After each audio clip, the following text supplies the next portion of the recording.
இந்த பழங்கள், காய்கறிகள் இதெல்லாம் இருக்கு இல்லையா? இதெல்லாம் ஏன் ஒரே கலர்ல இல்லாம விதவிதமான கலர்ல இருக்குன்னு என்னைக்காவது யோசிச்சிருக்கீங்களா? டாக்டர் ஜெனிஃபர் வென்ட்ரலி அப்படின்றவங்க எம்எஸ்ஆர்டி எல்டிஎன் போன்ற படிப்புகளை படித்தவங்க, ரஷ் யூனிவர்சிட்டியினோட மெடிக்கல் சென்டருடைய தலைவர். இவங்க சமீபத்தில் ஒரு குழு அமைச்சு ஒரு ஆய்வு பண்ணி அதனுடைய அறிக்கையை வெளியிட்டிருக்காங்க. இப்போ நம்ம சொன்ன விஷயத்தை பற்றி இல்லாமல் வேறு பல இன்ட்ரெஸ்டிங்கான நம்ப முடியாத விஷயத்தையும் அந்த அறிக்கையை சொல்லுது. அதன் அடிப்படையில் தான் நிறைய விஷயங்களை பற்றி இந்த வீடியோவில் நம்ம பேச போகிறோம். இது உங்களுக்கு மிக மிகவும் பயனுள்ளதாக இருக்கும். இது எல்லாத்தையும் நம்ம புரிஞ்சிக்கிறதுக்கு முன்னாடி ஒரு முக்கியமான விஷயத்தை நம்ம புரிஞ்சிக்கணும். அதன் அடிப்படையில் தான் இது அத்தனை விஷயத்தையும் நம்ம பார்க்கணும். அப்போ தான் அது அந்த புரிதல் சரியாக இருக்கும். அப்படி என்ன விஷயம்னு கேட்டிங்கன்னா, இந்த இயற்கையில் படைக்கப்பட்ட அது புழு பூச்சியிலேருந்து மரம் செடி கொடி வரைக்கும் அத்தனை விஷயங்களுமே தன்னலமற்ற நோக்கத்தோடு வாழ்வதற்கான வாழ்வியல் அடிப்படை முறையை அடிப்படையாக கொண்டு இங்கே படைக்கப்பட்டிருக்கிறது அப்படின்றது புரிஞ்சுக்கணும். இது என்னன்னு கேட்டிங்கன்னா, அது தனக்கான பயனுள்ள விஷயங்களை உருவாக்குவதோடு அடுத்த பிற உயிரினங்களுக்கும் பிரயோஜனமாக இருக்கிற மாதிரியான வாழ்க்கை முறையை தான் அது அமைக்கப்பட்டிருக்கு. இப்போது ஒரு மரம் அப்படின்னு இருக்குன்னா அதில் வரக்கூடிய பழங்கள் அது அந்த மரத்துக்கு மட்டும் பிரயோஜனமாக இருக்கக்கூடிய, அதில் உள்ள விதைகள் பூமிக்குள்ளே போகும்போது வேறு வேறு மரங்கள் வரலாம். ஆனால் அது மற்ற உயிரினங்களுக்கும் பயனுள்ளதாக இருக்கு இல்லையா? அதே மாதிரி தான். ஆனால் மனிதன் மட்டும், அனைத்து உயிரினங்களுக்குமே இந்த நோக்கத்தோடு படைக்கப்பட்டது தான். ஆனால் மனிதன் மட்டுமே இதிலிருந்து மாறுபட்டு அவன் சுயநல நோக்கோடு வாழ்க்கை முறையை அமைத்து கொண்டான்.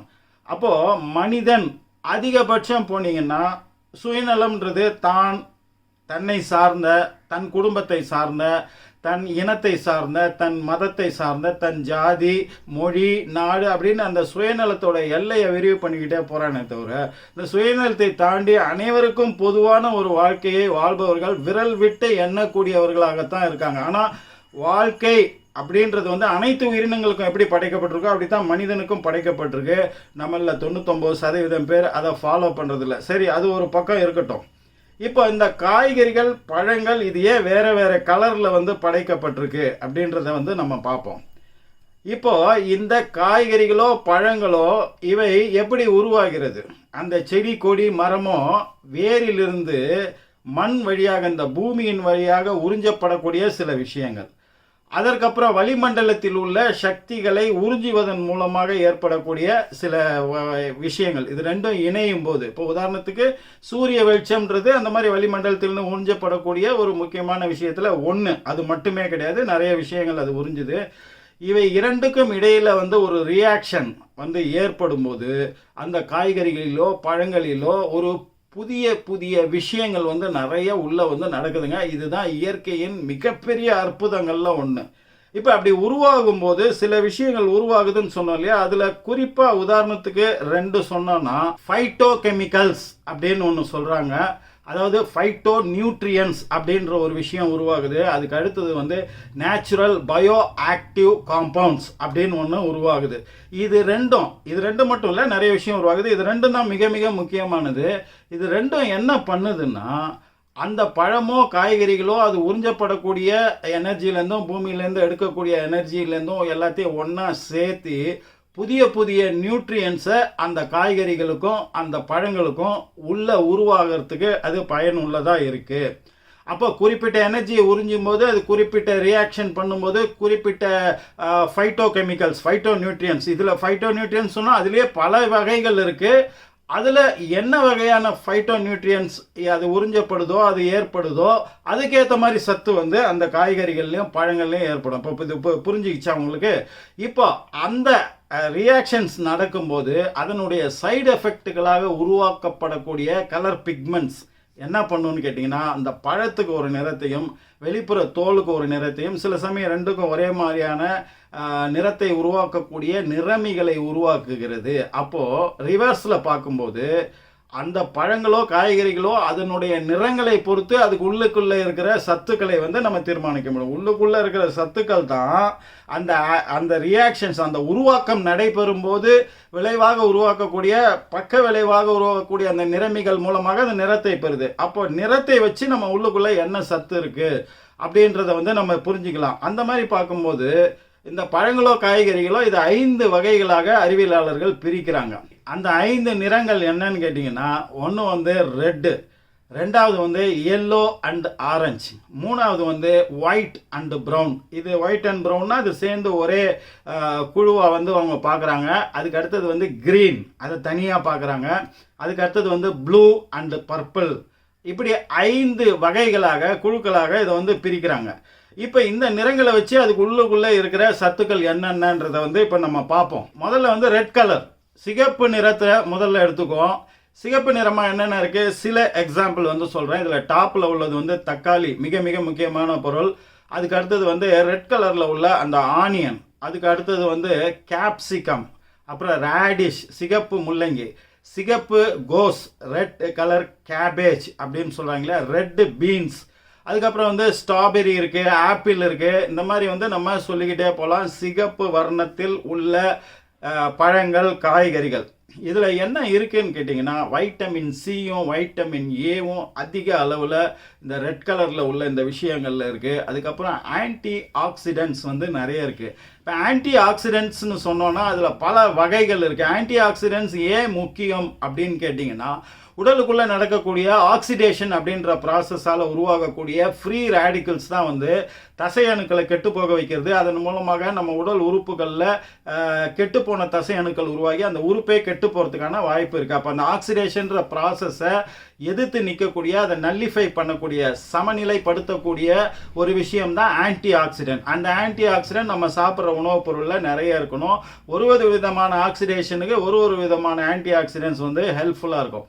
இதில் மிக முக்கியமான 3 விதமான ஆன்டி ஆக்சிடென்ட்ஸ் வந்து இந்த ரெட் கலரில் உள்ள உணவுப் பொருட்களில் இருக்குது. அதாவது ஆந்தோசயானின் அப்படின்னு ஒன்று சொல்கிறாங்க. இது வந்து மிக மிக முக்கியமான வந்து ஒரு ஆன்டி ஆக்சிடென்ட். இப்போ பர்பிள் அண்ட் ப்ளூ கலர் காய்கறிகள், பழங்கள் இருக்கு இல்லையா, அதுலேயும் இந்த ஆந்தோசயானின் இருக்குது. அதனால் இந்த குரூப்புக்கும் அந்த குரூப்புக்கும் இந்த ஒரு விஷயத்தில் நிறைய வந்து ஒற்றுமை இருக்கிறது. அதுக்கு அடுத்தது வந்து லைகோபீன் அப்படின்ற வந்து மிக மிக முக்கியமான ஆன்டி ஆக்சிடென்ட் வந்து இந்த ரெட் கலரில் உள்ள உணவுப் பொருளில் இருக்குது. அப்போ கெரட்டோனினாய்ட்ஸ் அப்படின்ற ஒரு வகையான இதுதான் இந்த லைகோபீன் அப்படின்ற இது. ஆன்டி ஆக்சிடென்டினுடைய சூப்பர் ஹீரோன்னு வந்து இந்த லைகோபீனை வந்து சொல்கிறாங்க. இது இருக்கிறது மிக அதிகமாக இருக்கிறது வந்து இந்த தக்காளி, நாட்டு தக்காளியில்.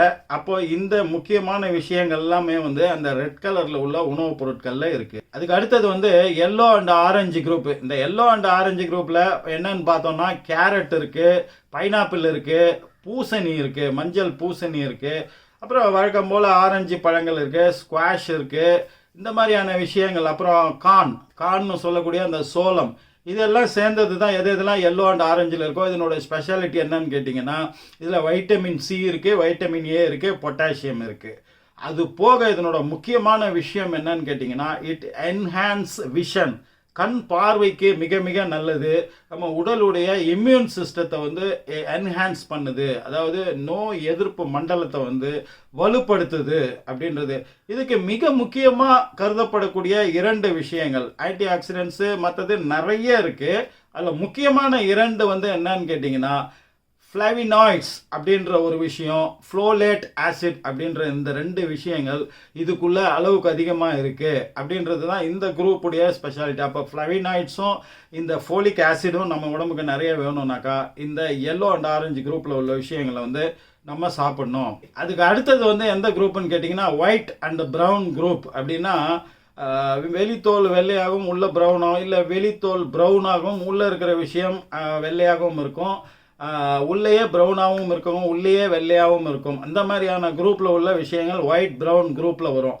இதுக்கு உதாரணமாக நம்ம வந்து சொல்லணும்னு ஆசைப்பட்டோம்னா என்னென்னத்தை சொல்லலாம்னு கேட்டிங்கன்னா, பொட்டேட்டோ, உருளைக்கிழங்கு பார்த்தீங்கன்னா ப்ரௌனாக இருக்கும், உள்ளே வந்து வெள்ளையாக இருக்கும். சப்பேட்டா பழம் எடுத்திங்கன்னா அதே மாதிரி தான் ப்ரௌனாக இருக்கும், உள்ளே வந்து வெள்ளையாக இருக்கும். காலிஃப்ளவர் அதே மாதிரி அது வெள்ளையாகவே இருக்கக்கூடியது.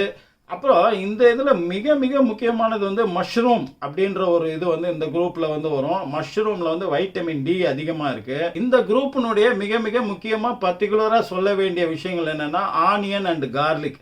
இது வெள்ளை நிறத்தை சேர்ந்தது. இது ரெண்டுத்துலேயும் ஒரு ஒற்றுமை என்னென்னா, இதில் சல்ஃபர் அதிகமாக இருக்குது. அப்போ சல்ஃபர் அதிகமாக உள்ள உணவுப் பொருட்களை வந்து உடம்புக்கு சாப்பிட்றது வந்து நமக்கு நோய் எதிர்ப்பு மண்டலத்தை வந்து வலுவாக்கும், பலவிதமான நன்மைகளை வந்து உடலுக்கு கொடுக்கும். அப்போ சல்ஃபர் உள்ள உணவுப் பொருள் எதில் வரும்னா இந்த ஒயிட் அண்ட் ப்ரௌன் இதில் தான் வரும். இது வந்து ஹார்ட் இருதய நலத்துக்கு நன்மை செய்யக்கூடிய நிறைய விஷயங்கள் இந்த ஒயிட் அண்ட் ப்ரௌன் குரூப்பில் இருக்குது.